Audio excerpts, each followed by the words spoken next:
అందుకే రా నువ్వు ఇన్స్టాగ్రామ్లో నువ్వు ఆ క్వశ్చన్ అడిగింది నన్ను. ఒక 60 kgs ఎమరాల్డ్ స్టోన్ని చూసినట్టుంది మిమ్మల్ని చూస్తూ.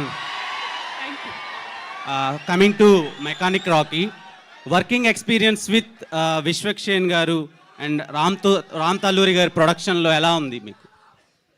డెఫినెట్గా full fun ride it has been.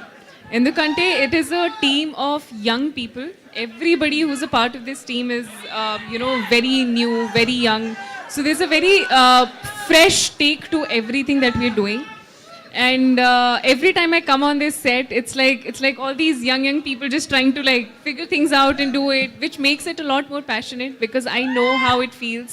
It's his first film as well, so the amount that you put into your first is always special. So I am so grateful that I got to have the opportunity to be a part of somebody's first. Okay, doctor Meenakshi Chaudhary, మీరు practice చేస్తున్నారు ఇప్పుడు, acting ఒకటే చేస్తున్నారు? So I finished my dentistry and now I'm focusing fully on my career, which is acting. And if I choose to continue later or do something, probably I will. But right now I'm very happy with acting. So Ravi Teja garu నాకు ఒక్క doubt ఉంది వాడికి. అరే నేనేం చదువుకున్నా ఇప్పుడు?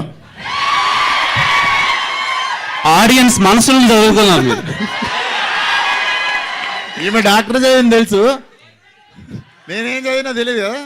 అందుకే Instagram లో క్వశ్చన్ అడిగినాను. మీరు మందు రవితేజ గారు ఇక్కడ.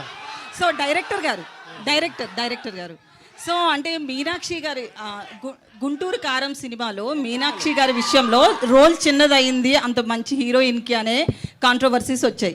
సో ఈ మూవీలో తన రోల్ ఎలా ఉండబోతుంది, న్యాయం చేస్తుందా? సో బేసిక్గా ఈ మూవీలో ఒక 3-4 క్యారెక్టర్స్ ఉన్నాయండి. సో మేజర్గా మీనాక్షి కానీ శ్రద్ధ కానీ హీరో కానీ they equally share the space. So obviously she will have a much bigger role and much impactful role, I would say. Meenakshi sir, ఒక డెబ్యూ డైరెక్టర్, ఒక ఇమేజ్ ఉన్న యాక్టర్కి కథ చెప్పడం అంటే నాట్ ఈజీ థింగ్. ఎన్ని సంవత్సరాలు పడింది మీకు రీచ్ అవడానికి విశ్వక్సేన్?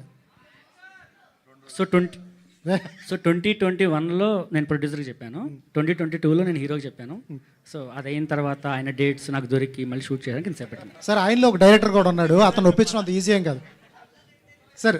అతను ఒప్పించడం అంత ఈజీ ఏం కాదు, అతనిలో కూడా ఒక డైరెక్టర్ ఉన్నాడు. ఎట్లా ఒప్పించగలిగారు? అంత గుర్తులేదండి, నాకు గుర్తుండైతే నేను అటు ఇటు తిరుగుతూ చెప్పేశాను స్టోరీ అంతే.